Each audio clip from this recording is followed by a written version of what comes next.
Grüezi wohl, YouTube. Nach stundenlangem Suchen haben wir den besten Ort gefunden für alle Erze. Ohne Joke. Ihr müsst ganz einfach in so ein Gebiet gehen und so eine Höhle finden. Es hat hier alles. Es hat hier Silber, es hat hier Iron, es hat einfach alles. Es hat auch das Adamanti-Ore, es hat Kobalt, es hat Kupfer, es hat Iron, es hat Silber. Ihr findet hier wirklich alles. Guckt mal die Wand an.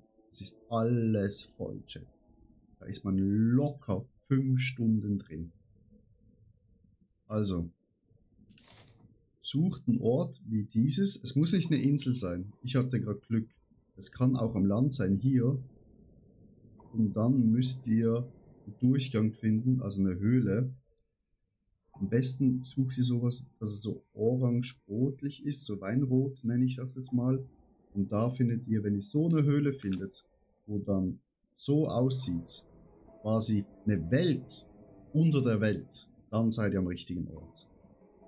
Für gerne mehr Tipps und Tricks gerne Follow dalassen. Wir haben gerade die 300 Follow geknackt und kommt gerne in meinem Stream auf die Twitch. Wir sind fast jeden Tag online und suchten gerade das Spiel. Also danke fürs Zuschauen und Kuss Kuss.